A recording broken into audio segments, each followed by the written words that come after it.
아니 어머니 노망 나셨어요? 냄새나게 여길 왜 와요?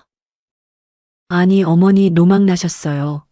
여기가 어디라고 그 꼴로 오세요. 당장 안 나가요.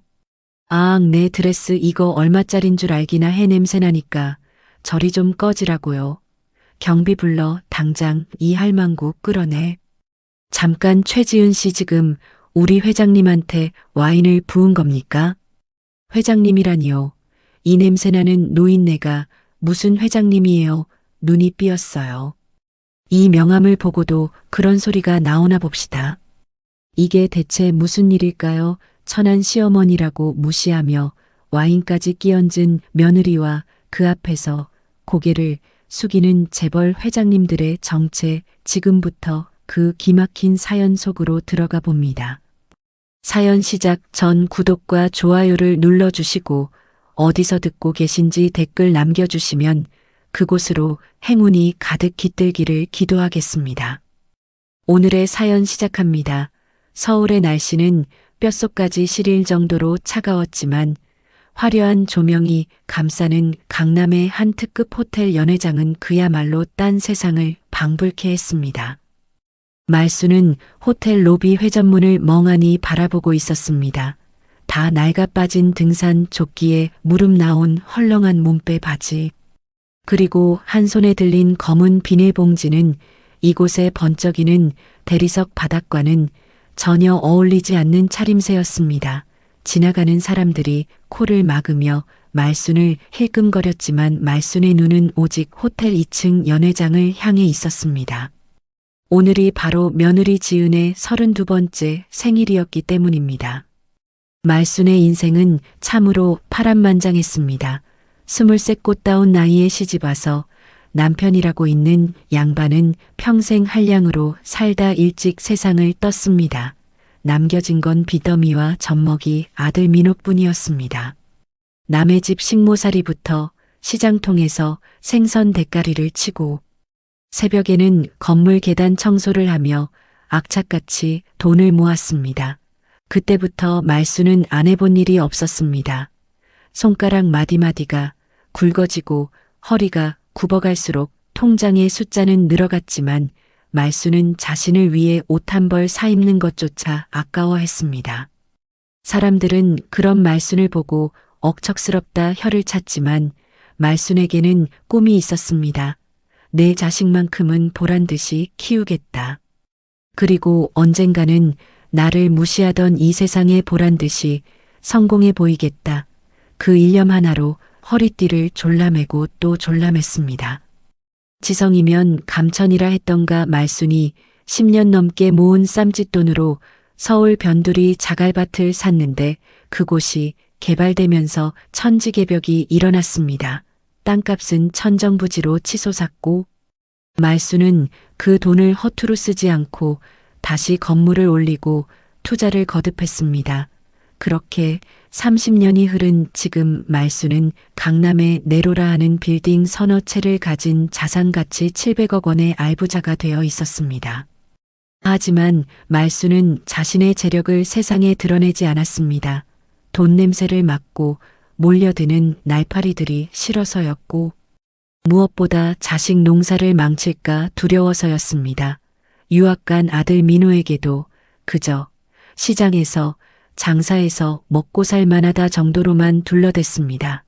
아들은 어머니가 고생해서 번 돈으로 공부한다는 생각에 더 열심히 살았고 덕분에 번듯한 인재가 되어 돌아왔습니다.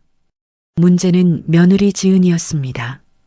지은은 중소기업을 운영하는 아버지 밑에서 오냐오냐 자란 외동딸이었습니다. 겉으로는 싹싹하고 애교 많아 보였지만 그 속에는 허영심과 사치, 그리고 가난한 사람을 멸시하는 교만이 가득 차 있었습니다. 결혼 전 상견례 자리에서 말순의 낡은 옷차림을 보고 짓던 그 묘한 비웃음을 말순은 잊을 수가 없었습니다. 어머니, 저희 아버지가 이번에 벤츠 뽑아주셨어요. 어머니는 면허 없으시죠? 버스 타고 다니시면 무릎 아프실 텐데 어쩌나. 어머니, 이 반찬 냄새가 너무 심해서 저희 냉장고에는 못 넣겠어요. 그냥 어머니 드세요. 결혼 후에도 지은은 교묘하게 말순을 무시했습니다. 대놓고 막말은 안 했지만 말끝마다 가난한 시댁을 은근히 깔아뭉개는 태도가 배어 있었습니다. 아들 민호가 없을 때면 더욱 심했습니다. 민호는 그런 줄도 모르고 아내가 어머니에게 끔찍하게 잘하는 줄만 알고 있었습니다. 지은이 그렇게 연기를 잘했기 때문입니다. 며느리의 이중적인 태도를 알면서도 말순은 아들의 행복을 위해 꾹 참고 또 참았습니다. 그런 며느리가 오늘 거한 생일 파티를 연다고 했습니다. 그것도 시어머니인 말순 소유의 호텔 연회장에서 말입니다. 물론 지은은 이 호텔이 시어머니 것인 줄은 꿈에도 모르고 있었습니다. 말순은 오늘 작정을 하고 집을 나섰습니다. 며느리의 본성을 아들에게도 그리고 세상에도 똑똑히 확인시켜줄 마지막 기회라고 생각했기 때문입니다.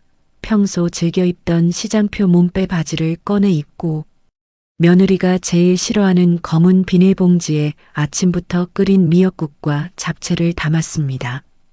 호텔 2층 연회장은 입구부터 화려한 꽃장식으로 도배가 되어 있었습니다. 지은의 친정 아버지가 딸의 길을 살려주겠다며 돈을 쏟아부은 티가 역력했습니다. 지은은 붉은색 실크 드레스를 입고 목에는 굵은 다이아몬드 목걸이를 건 채 하객들 사이를 누비고 있었습니다. 손에는 최고급 샴페인 잔이 들려 있었고 얼굴에는 세상을 다 가진 듯한 거만한 미소가 걸려 있었습니다. 어머 사모님, 오늘 너무 아름다우세요. 호호 감사합니다. 우리 아빠가 이번에 신경 좀 쓰셨어요. 참 저기 오시는 분들은 로열 클럽 회원님들이죠. 지은은 상류층 사교 모임인 로열 클럽에 들어가고 싶어 안달이 나 있었습니다. 가입비만 수천만 원에 기존 회원의 추천이 있어야만 들어갈 수 있다는 그곳에 들어가야 진정한 상류층이 된다고 믿었기 때문입니다. 그 클럽의 회장이 누구인지도 모른 채 말입니다. 오늘 파티에는 로열 클럽의 실세들이 대거 초대되어 있었습니다. 지은은 그들에게 잘 보이기 위해 입이 귀에 걸리도록 웃으며 와인잔을 부딪혔습니다. 아들. 민호는 옆에서 어색한 미소를 지으며 아내의 장단을 맞춰주고 있었습니다. 민호는 이런 호화스러운 파티가 불편했지만 아내가 원하니 어쩔 수 없이 따르고 있었습니다. 그때였습니다. 연회장 입구 쪽이 소란스러워지더니 웅성거리는 소리가 들려왔습니다. 우아한 클래식 음악 소리 사이로 웅성거림은 파도처럼 번져나갔습니다. 저 할머니는 뭐야 어디서 노숙자가 들어온 거 아니야. 냄새나는 것 같은데 경비 어디 갔어. 아니 호텔 관리를 어떻게 하는 거야 격 떨어지게. 지은이 미간을 찌푸리며 고개를 돌렸습니다. 그리고 그곳에는 검은 비닐봉지를 든 말순이 서 있었습니다. 지은의 얼굴이 순식간에 하얗게 질렸습니다. 시어머니였습니다. 그것도 세상에서 제일 초라한 모습으로 나타난 시어머니 말입니다. 지은은 황급히 주위를 둘러보았습니다. 다행히 남편 민호는 저쪽 끝에서 손님들과 이야기하느라 보지 못한 것 같았습니다. 지은은 와인잔을 든 채 쟁걸음으로 입구로 달려갔습니다. 하이힐 굼소리가 날카롭게 바닥을 찍었습니다. 어머니. 지은이 낮지만 날카로운 목소리로 쏘아붙였습니다. 말순이 사람 좋은 미소를 지으며 봉지를 들어 보였습니다. 아가 생일이라며 내가 미역국 좀 끓여왔다. 아범도 온다기에 같이 먹으라고. 지은은 기가 막혔습니다. 여기가 어디라고 감히 저런 꼴로 나타난단 말인가. 저 꼬질꼬질한 옷차림하며 시장 바닥에서나 볼 법한 비닐봉지라니. 자신의 완벽한 생일 파티에 오물을 끼얹은 것 같았습니다. 로열 클럽 회원들이 이 모습을 보면 뭐라고 생각하겠습니까? 시댁 수준 떨어진다고 비웃을 것이 뻔했습니다. 지은의 머릿속에는 오직 자신의 체면이 깎일까 하는 걱정뿐이었습니다. 지은은 말순의 팔을 거칠게 잡아 끌고 비상구 쪽 구석으로 몰아붙였습니다. 다른 사람들 눈에 띄지 않게 하려는 필사적인 몸부림이었습니다. 어머니 노망 나셨어요. 여기가 어디라고 그 꼴로 오세요. 당장 안 나가요. 아가 그래도 생일인데 밥은 먹어야지. 내가 새벽부터 고아낸 사골 미역국이다. 잡채도 따뜻할 때 먹어야 하는데. 누가 그따위 거 먹는데요. 냄새나니까 치우라고요. 경비 불러서 끌려나가기 전에 좋은 말로 할 때 가세요. 아범 보면 창피해서 어쩔 뻔했어요. 지은의 목소리가 점점 커졌습니다. 말수는 슬픈 눈으로 며느리를 바라보았습니다. 그 눈빛에는 실망과 연민이 교차하고 있었습니다. 너는 시어머니가 창피하냐? 내가 너한테 밥 한 끼 해주는 게 그렇게 부끄러워. 내가 좋아하는 갈비찜도 해왔는데. 네, 부끄러워요. 아주 죽겠어요. 제발 주제 파악 좀 하고 사세요. 우리 집 수준이랑 어머니 수준이 맞는 줄 아세요. 거울 좀 보시라고요. 거지적선하는 것도 아니고 이게 뭐예요. 그 순간 말순이 들고 있던 비닐봉지를 지은의 손에 쥐어주려 했습니다. 그래도 이거 받아라. 내 정성이다. 자식 먹이고 싶은 어미 마음이야. 이거 안 치워. 지은이 신경질적으로 말순의 손을 뿌리쳤습니다. 그 바람에 비닐봉지가 터지면서 뜨끈한 미역국이 바닥에 쏟아졌고 국물 몇 방울이 지은의 명품 구두에 튀었습니다. 붉은 잡채 국물이 하얀 대리석 바닥을 더럽혔습니다. 아앙, 내 구두 이거 얼마짜린 줄 알아? 이성을 잃은 지은은 들고 있던 와인잔을 그대로 말순의 얼굴을 향해 뿌려버렸습니다. 촥! 붉은 와인이 말순의 희끗희끗한 머리카락을 타고 주름진 얼굴로 흘러내렸습니다. 낡은 등산 조끼가 붉게 물들었습니다. 마치 피눈물을 흘리는 것처럼 와인은 말순의 턱을 타고 뚝뚝 떨어졌습니다. 연회장은 순식간에 찬물을 끼얹은 듯 조용해졌습니다. 음악 소리도 멈췄고 하객들의 시선이 모두 두 사람에게 꽂혔습니다. 그때 저쪽에서 아들 민호가 달려왔습니다. 어머니 지은아, 이게 무슨 짓이야?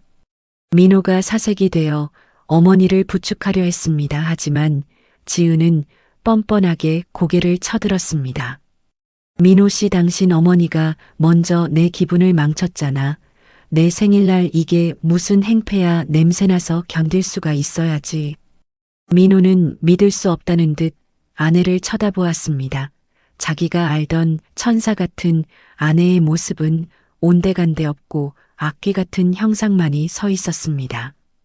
지은아, 아무리 그래도 어머니한테 이게 무슨 짓이냐. 사과드려 당장. 싫어. 내가 왜 당신 어머니가 내 구두 물어내야 해. 이거 한정판이란 말이야. 그때였습니다. 또각또각 구두 소리가 정적을 깨고 들려왔습니다. 검은색 정장을 말끔하게 차려입은 중년 남성이 수행원들을 대동하고 걸어오고 있었습니다. 날카로운 눈매와 빈틈없는 태도. 그는 바로 말순의 수행비서이자 그룹의 실질적인 관리자인 이 실장이었습니다. 이 실장은 품에서 하얀 손수건을 꺼내 말순의 얼굴에 묻은 와인을 정성스럽게 닦아냈습니다. 지은은 그 모습을 보고 비웃었습니다. 뭐야, 저 사람은 어머니 애인이라도 되나 보네. 끼리끼리 논다더니 거지도 비서가 있어. 이 실장은 차가운 눈빛으로 지은을 쏘아보며 천천히 입을 열었습니다. 최지은 씨, 지금 누구한테 와인을 부은 건지 알고나 떠드는 겁니까?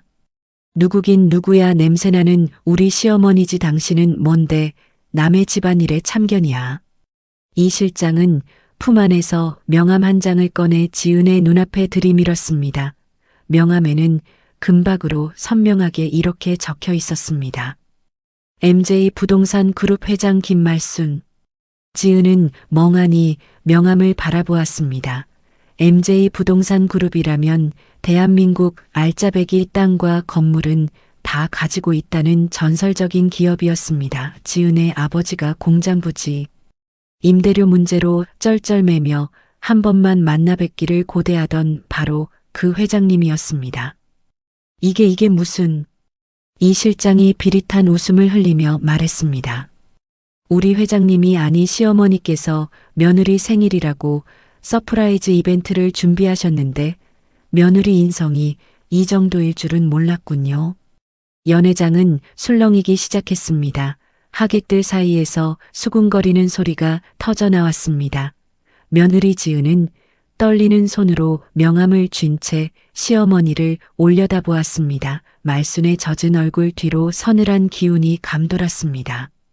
연회장은 숨소리조차 들리지 않을 만큼 정적이 감돌았습니다. 지은은 손에 들린 명함과 눈앞에 서 있는 꼬질꼬질한 시어머니를 번갈아 쳐다보며 입술을 달달 떨었습니다. 명함에 적힌 MJ 부동산 그룹 회장. 김말순이라는 글자가 마치 불덩이처럼 지은의 손을 뜨겁게 달구는 것 같았습니다. 이게 무슨 말도 안 돼. 어머니가 회장님이라니요. 지은이 현실을 부정하며 뒷걸음질 치자 옆에서 상황을 지켜보던 지은의 친정아버지 최 사장이 비명을 지르며 달려왔습니다. 최 사장은 지은의 손에서 명함을 낚아채듯 빼앗아 확인하더니 그 자리에서 사색이 되어 털썩 주저앉았습니다. 아이고 회장님, MJ그룹 김말순 회장님이 맞으시군요. 제가 죽을 죄를 지었습니다. 아빠 왜 그래, 이 노인네가 진짜 회장이라고. 지은이 믿기지 않는다는 듯 소리쳤지만 최 사장 딸의 다리를 걷어차며 소리쳤습니다. 이 미친년아 당장 무릎 꿇지 못해. 내 시어머니가 바로 우리 공장 부지 소유주이자 내가 융자받으려고 그렇게 찾아다녔던 그 투자자분이시다. 그제야 지은의 눈동자가 심하게 흔들렸습니다. 자신이 그토록 무시하고 구박했던 시어머니가 자신의 친정 아버지가 목숨줄처럼 여기던 그 회장님이었다니 하늘이 무너지는 것 같은 충격이었습니다. 말순은 젖은 수건으로 얼굴을 닦으며 차갑게 입을 열었습니다. 평소에 사람 좋은 미소는 온데간데 없고 산전수전 다 겪은 여장부의 서늘한 기운만이 뿜어져 나왔습니다. 최 사장 자식 교육을 참 잘 시켰어. 내 돈으로 지은 호텔에서 내 돈으로 산 와인을 시어미 얼굴에 붓다니 배짱 한번 두둑해서 좋구만. 회 회장님, 그게 아니라 제 딸년이 철이 없어서. 철이 없으면 인성이라도 좋아야지. 가난하다고 무시하고 겉모습만 보고 괄시하는 게 자네 집안 가풍인가. 말순의 호통에 최 사장은 바닥에 머리를 찌우며 빌었습니다. 잘못했습니다. 한 번만 용서해 주십시오. 이번에 융자 연장 안 되면 저희 회사는 끝입니다. 제발 살려주십시오. 사돈 어른. 사돈 누가 자네 사돈인가. 말순은 더 이상 볼 것도 없다는 듯 이 실장에게 손짓했습니다. 이 실장, 네 회장님. 지금 당장 최 사장 내 회사와 맺은 모든 임대차 계약 해지하고 투자금 전액 회수 조치하게, 그리고 이 호텔 출입 금지 명단에 저 사람들 이름 올려 다시는 내 사업장에 발도 못 붙이게 해. 네, 알겠습니다. 법무팀에 즉시 지시하겠습니다. 그 서슬 퍼런 명령에 지은은 그제야 정신이 번쩍 들었습니다. 자신의 안일한 태도 때문에 친정 집안 전체가 길거리에 나앉게 생긴 것입니다. 지은은 와인으로 엉망이 된 드레스를 끌며 말순의 다리에 매달렸습니다. 어머니, 제가 잘못했어요. 제가 눈이 삐었었나 봐요. 한 번만 봐주세요. 네, 다시는 안 그럴게요. 지은의 애원에도 말순은 꿈쩍도 하지 않았습니다. 오히려 더러운 벌레를 보듯 지은의 손을 뿌리쳤습니다. 이거 놓아라. 내 몸에 닿는 것도 역겹구나. 돈이 없었을 때는 냄새난다고 피하더니 돈이 있다고 하니 이제야 향기가 나더냐. 내가 흘린 그 거짓 눈물보다 내가 흘린 피눈물이 더 많다는 걸 왜 모르느냐. 그때까지 넋이 나간 듯 서 있던 남편 민호가 천천히 다가왔습니다. 민호의 얼굴은 배신감과 분노로 붉게 달아올라 있었습니다. 지은아, 너 나한테 뭐라고 했어? 우리 어머니한테 매주 찾아가서 말동무해드리고 용돈도 꼬박꼬박 드린다고 했잖아. 어머니가 너 칭찬 많이 하신다고 했잖아. 그게 민호 씨 내 말 좀 들어봐. 거짓말이었어. 내 눈앞에서 우리 어머니한테 와인을 부어 너란 여자가 이렇게 무서운 사람이었니? 민호는 떨리는 손으로 지은의 뺨을 세차게 올려붙였습니다. 짝! 아! 민호 씨. 이혼해 당장 내 집에서 나가. 위자료는커녕 소송 걸어서 내가 우리 어머니한테 한 짓 다 배상받을 거니까 그렇게 알아. 민호의 단호한 선언에 지은은 바닥에 주저앉아 오열했습니다. 안 돼. 민호 씨 나갈 데 없어. 아빠 회사도 망하는데 나보고 어떡하라고. 어머니 제발 민호 씨 좀 말려주세요. 말수는 울고 있는 아들 민호의 어깨를 감싸 안았습니다. 가슴이 찢어질 듯 아팠지만 지금 끊어내지 않으면 평생 후회할 일이었습니다. 민호야, 잘 생각했다. 썩은 살은 도려내야 새살이 돋는 법이다. 너도 이번 일로 깨달은 게 있을 게다. 사람 보는 눈을 키우지 못한 내 잘못도 크다. 내 어머니 죄송합니다. 정말 죽을 죄를 지었습니다. 민호는 어머니 앞에 무릎을 꿇고 눈물을 쏟았습니다. 말수는 그런 아들을 일으켜 세우며 지은과 최 사장에게 마지막 경고를 날렸습니다. 내 경고하는데 다시는 내 아들 근처에 얼씬도 하지 마라. 만약 내 아들 눈에 눈물 나게 하면 그땐 너희들 눈에 피눈물이 아니라 핏물이 고이게 해줄 테니. 말수는 젖은 등산 조끼를 벗어 바닥에 던져버리고 당당하게 뒤돌아섰습니다. 이 실장과 경호원들이 길을 텄고 호텔 로비에 있던 모든 직원이 말순을 향해 90도로 허리를 숙였습니다. 회장님, 안녕히 가십시오. 연회장에 남겨진 건 엉망이 된 생일 케이크와 바닥을 구르며 통곡하는 지은, 그리고 망연자실한 최 사장뿐이었습니다. 화려했던 생일 파티는 그들의 탐욕과 함께 처참하게 막을 내렸습니다. 그로부터 1년 뒤 서울역 무료 급식소 앞에는 긴 줄이 늘어서 있었습니다. 낡은 패딩 점퍼를 입고 초라한 행색으로 줄을 서 있는 여자가 눈에 띄었습니다. 바로 지은이었습니다. 친정아버지는 부도로 쓰러져 병원에 입원했고 지은은 빈털터리가 되어 하루 벌어 하루 먹고 사는 신세로 전락했습니다. 지은은 배식구 앞에서 고개를 푹 숙인 채 식판을 내밀었습니다. 그런데 국을 퍼주는 주름진 손이 낯설지 않았습니다. 맛있게 드세요. 더 필요하면 말씀하시고요. 따뜻하고 인자한 목소리. 지은이 화들짝 놀라 고개를 들었습니다. 그곳에는 하얀 앞치마를 두른 말순이 환하게 웃으며 국을 퍼주고 있었습니다. 어머니. 지은의 입술이 파르르 떨렸습니다. 하지만 말수는 지은을 알아보지 못한 척, 아니 알아봤더라도 개의치 않는다는 듯 덤덤하게 밥을 펐습니다. 뒤에 분 기다리십니다. 어서 가세요. 말순의 옆에는 아들 민호가 묵묵히 밥을 나르고 있었습니다. 민호는 지은을 보고 잠시 멈칫했지만 이내 시선을 돌리고 자신의 일에 집중했습니다. 이미 그들에게 지은은 지나가는 낯선 타인일 뿐이었습니다. 지은은 도망치듯 자리에 앉아 눈물 젖은 밥을 먹었습니다. 자신이 버린 복이 얼마나 큰 것이었는지 뼈저리게 느끼며 뜨거운 국물과 함께 후회의 눈물을 삼켰습니다. 말수는 700억 재산의 대부분을 사회에 환원하고 남은 여생을 어려운 이웃을 도우며 살기로 했습니다. 돈으로 사람을 부리는 회장님보다 따뜻한 국 한 그릇 나누는 욕쟁이 할머니로 사는 것이 훨씬 행복했기 때문입니다. 세상에 영원한 비밀은 없고 뿌린 대로 거두는 법입니다.